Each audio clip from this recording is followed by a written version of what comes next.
नरेंद्र मोदी आतंक के खिलाफ जीरो टॉलरेंस का सख्त रुख रखते हैं क्योंकि उन्हें पंजाब और जम्मू कश्मीर के आतंकवाद की समस्या की जड़ का पता है। 80 के दशक से शुरू हुआ यह इतिहास व्यापक हिंसा, हाई प्रोफाइल हत्याओं और देश तोड़ने वाली साजिशों के नाम दर्ज है। नरेंद्र मोदी तब भारतीय जनता पार्टी के लिए गुजरात में जमीन तैयार कर रहे थे।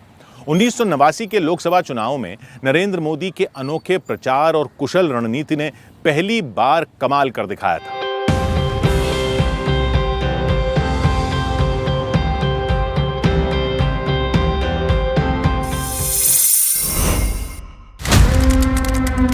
एक जून 1984 अमृतसर। राजनीति की वेदी पर बलिदानों का कालखंड शुरू हो गया था। इंदिरा गांधी सरकार ने स्वर्ण मंदिर पर कब्जा जमाकर बैठे जरनैल सिंह भिंडरांवाले के खिलाफ ऑपरेशन ब्लू स्टार का आदेश दिया। सुरक्षा बल ने खूनी संघर्ष के बाद स्वर्ण मंदिर को मुक्त कराया, लेकिन ऑपरेशन ब्लू स्टार से देश में सांप्रदायिक विष घुल गया।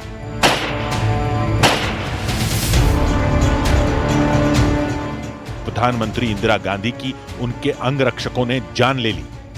31 अक्टूबर 1984 को उसी खौफनाक दिन देश को सबसे नौजवान प्रधानमंत्री राजीव गांधी मिले।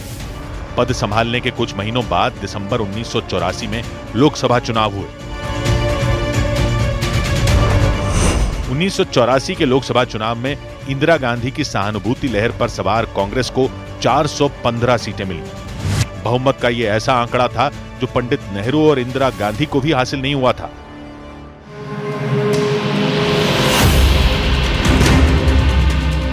तो राजीव गांधी सरकार ताजपोशी के बाद से संकट में घिरी रही। पंजाब में आतंकवाद की आग दोबारा भड़की। हिंसा और नफरत के कालखंड में भ्रष्टाचार और स्कैंडल ने पूरे देश में निराशा फैला दी। साल 1989 तक सत्ता विरोधी लहर जोर मारने लगी। तभी प्रयागराज के कुंभ मेले में राम मंदिर को लेकर बड़ा ऐलान हो गया। देश की राजनीति साल 1989 में नई करवट ले चुकी थी। राम मंदिर आंदोलन का देशव्यापी विस्तार हो चुका था। फायरब्रांड राजनीति के कई पोस्टर बॉय उसी साल सियासी फलक पर उभर आए थे। 1989 का साल भारतीय राजनीति में कांग्रेस के पतन और भारतीय जनता पार्टी के उभार का साल था। 1989 के लोकसभा चुनाव में कांग्रेस बहुमत से दूर रह गई। 9वीं लोकसभा के चुनावी नतीजों में कांग्रेस को कुल 197 सीटें और 39.53% वोट मिले थे। दूसरे नंबर पर जनता दल को 143 सीटें और 17.79% वोट मिले थे। तीसरे पायदान पर भारतीय जनता पार्टी थी, जो पिछले चुनाव में मिली 2 सीटों से सीधे 85 सीटों पर पहुंच गई थी। बीजेपी को 11.36% वोट मिले थे, लेकिन गुजरात में इसी चुनाव के नतीजे में बीजेपी टॉप पर थी। गुजरात की 25 लोकसभा सीटों में बीजेपी को 12, जनता दल को 11 और कांग्रेस को सिर्फ 3 सीटें मिली थी। पार्टी की पहचान तब अटल बिहारी वाजपेयी, लाल कृष्ण आडवाणी और मुरली मनोहर जोशी जैसे दिग्गज नेता थे। इलेक्शन का माहौल बन रहा था। कांग्रेस की यहाँ गवर्नमेंट थी, दिल्ली में भी कांग्रेस की गवर्नमेंट थी, और नरेंद्र भाई का जो मार्गदर्शन था इलेक्शन के दौरान, जो भी प्लानिंग की जरूरत है, वो सब करीबन 10 साढ़े 10 बजे तक तो हमको पूरे गुजरात का, नरेंद्र भाई को पूरे गुजरात का चित्र मिल जाता था, और उसी आधार पर वो अपना आगे की स्ट्रेटेजी बनाते थे। वहीं नरेंद्र मोदी गुजरात में पार्टी के संगठन को मजबूत करने के साथ चुनावी प्रबंध में लगे थे।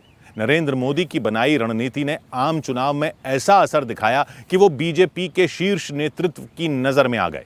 पार्टी ने नरेंद्र मोदी को एक बार फिर बहुत बड़ी जिम्मेदारी सौंप दी। एक बार फिर नरेंद्र मोदी देश की एकता के लिए जान का जोखिम मोल लेने के लिए निकल पड़े। 19 जनवरी 1990 कश्मीर।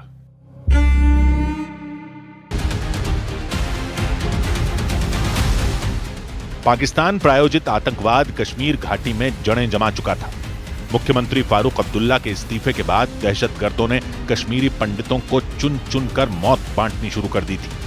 कुछ ही दिनों में लाखों कश्मीरी पंडित घाटी से पलायन करने पर मजबूर हो गए। नरेंद्र मोदी ने तब कश्मीर के लाल चौक से आतंकियों को यह चुनौती दी थी।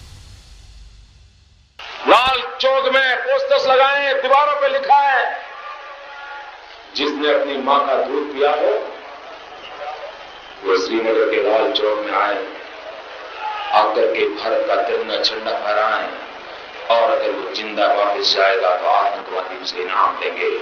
आतंकवादी कान खोल करके समझे। 26 जनवरी को परसों, अब चंद घंटे बाकी हैं, लाल चौक में फैसला हो जाएगा किसने अपनी मां का दूध पिया। पीएम मोदी पर न्यूज 18 की खास सीरीज जारी है। कल रात 10:15 पर देखना ना भूलें।